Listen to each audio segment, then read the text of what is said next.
12월 31일 수요일 복음 이끄는 일상 시작하겠습니다. 벌써 이제 12월 마지막 날인데 참 세월이 빠른 것 같습니다.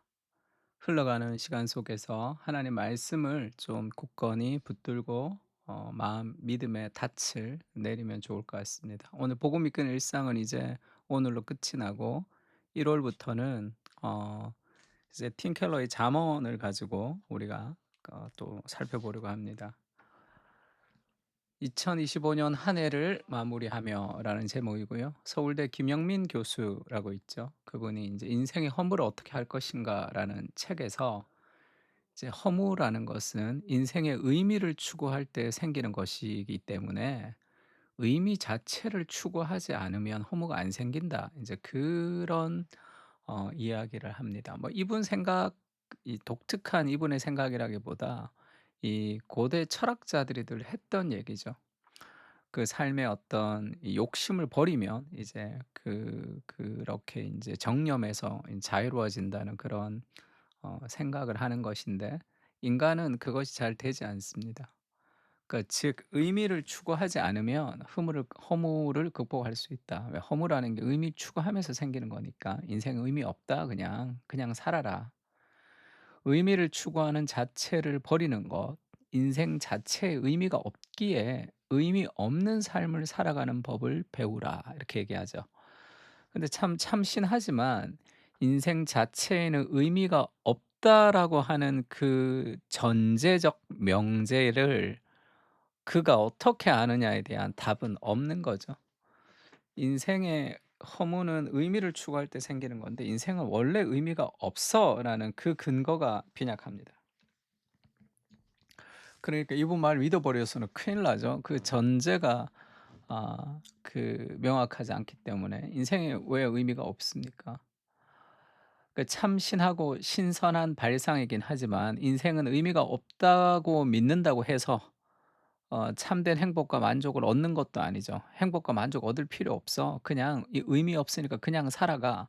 그런다고 그냥 살아가지지 않는단 말이에요. 모든 인간은 의미를 추구하기 때문에 그렇습니다. 뭐 그렇게 믿는다고 그렇게 사라집니까? 안 사라지지. 죽음은 두렵지 않아. 아무리 얘기해도 죽음 앞에 서면 두려운 거예요. 그거는 뭐 어쩔 수 없는 건데 어떻게 합니까 그걸. 사람들이 인생의 의미를 찾는 이유는 결국 하나님과 멀어진 그 천국을 향한 향수입니다. 슬픔이에요. 하나님과 멀어진 슬픔이 있습니다. 그래서 모든 사람들이 하나님을 만날 때 다 울죠. 그리고 가득 찬 마음에 그런 이 충만함을 가집니다. '아 내가 지금까지 찾아 헤매었던 것이 이거였구나.' 그걸 알 수 있어요. 내가 무엇을 찾는지도 몰랐지만 그리스도를 만날 때 '아 내가 이것을 찾고 있었다.'는 것을 알게 됩니다.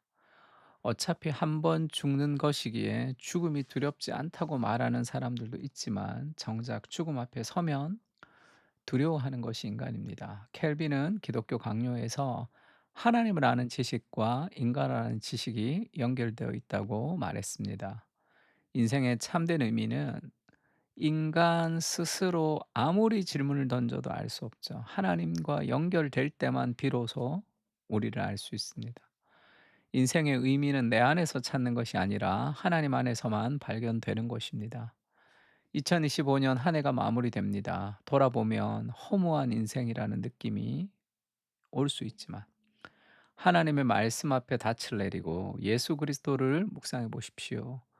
우리는 하나님의 사랑받는 자녀로 하나님의 나라를 위해 오늘 여기에 서 있는 것입니다. 예레미야에 보면 이런 말씀이 있죠. "내가 너를 모태에서 짓기 전에 너를 알았다." 그러니까 우리가 그냥 의미 없이 던져진 존재가 아니란 말이에요. 투척된 존재. "우주의 나그네다." 이렇게 이제 얘기를 하는 철학자들도 있죠. 그렇지가 않고 우리는 어머니 뱃속에 있기 전부터 하나님의 구별된 백성으로 준비된 하나님의 아이디어 속에 하나님의 마인드 안에 사랑으로 있었던 존재들이죠. 그것이 1900몇 년에 2000몇 년에 하나님이 이 땅에 보내셨을 뿐입니다. 그전에도 나는 하나님의 사랑의 대상이었어요. 갈라디아서의 사도 바울이 그렇게 얘기하죠. "내가 그러나 내 어머니의 태로부터 나를 택정하시고 그의 은혜로 나를 부르시니가." 바울은 예수 믿는 사람들을 다 죽이러 다녔던 그런 어 어떻게 보면 그 신자들 기독교에서 봤을 때는 대적과 같은 그런 존재였죠. 그렇게 자기가 예수님을 알기 전에도 예수 믿는 사람을 핍박했던 그때도 하나님은 여전히 자신을 사랑하고 있다는 것을 바울이 아는 거죠. 왜냐하면 어머니의 태로부터 내가 하나님께 택정되었다. 에베소서는 그렇게 얘기하죠. 창세 전에 그리스도 안에서 우리를 택하셔서 이 세상에 있기도 전에 나는 그리스도의 십자가의 죽음으로 구원받는 하나님의 사람으로 만세 전에 하나님의 택하심 안에 있단 말이에요. 우리로 사랑 안에 그 앞에 거룩하고 흠이 없게 하시려고. 그러니 네가 얼마나 귀한 존재냐. 성경 그렇게 얘기하죠.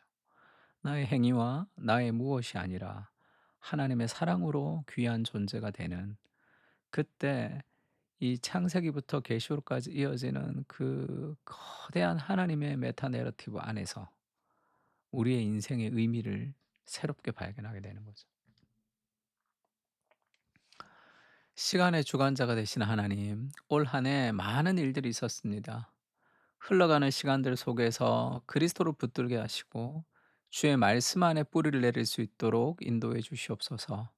영혼의 닻을 내리고 우리를 흔들려고 하는 시대 앞에서 견고하게 내가 누구인지 주의 말씀 안에서 해석된 인생을 통해 참된 의미를 발견하게 하옵소서.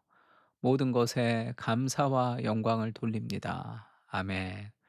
2025년 또 이 묵상 함께 해 주셔서 너무 감사하고, 또 뭐 여러 가지 녹음을 하고 할 때도 좀 힘들 때도 있었는데 이걸 듣고 '은혜를 받았다.' 그리고 '마음이 새로워졌다.' 그렇게 말씀해 주시는 그 말씀을 들으면서 저도 많이 힘을 얻었습니다. 참 부족하지만 또 '하나님이 우리를 통해서 또 이렇게 일하고 계시는구나.'라는 것들도 느낄 수 있었고, 또 함께 듣고 함께 기도하는 이 공동체가 있다는 것이 참 감사하고 행복합니다. 그러니까 2025년 또 한 해를 하나님 앞에 잘 마무리하고 2026년 새로운 한 해에 하나님께서 우리에게 더 큰 은혜를 부어 주셨으면 좋겠습니다. 제가 한번 기도할게요. 하나님 감사합니다. 2025년 마지막 날입니다. 1월 1 일이 시작된 지가 얼마 되지 않는 것 같은데 참 세월이 빠른 것 같습니다. 흘러가는 시간 속에서 하나님 안에서 진정한 의미를 우리가 발견해 갈 수 있게 주님 도와주시고, 우리의 삶을 새롭게 해 주셔서 가정 안에서, 직장 안에서, 그리고 주의 교회 공동체 안에서 정말로 복음이 일하는 그러한 역사들을 경험하는 그런 한 해가 될 수 있게 주님 도와주십시오. 돌아보면 다 하나님의 은혜뿐입니다. 2025년 또 지금까지 지켜주신 하나님께 감사드리고, 또 공동체 서로 격려하며 오늘 하루를 보낼 수 있도록 주님 은혜를 붙들어 주십시오. 축복하고 모든 말씀을 2025년 우리와 함께 해 주셨고 앞으로 영원까지 우리를 인도해 주시는 예수 그리스도의 이름으로 기도합니다. 아멘. 올 한 해 너무 수고 많으셨습니다.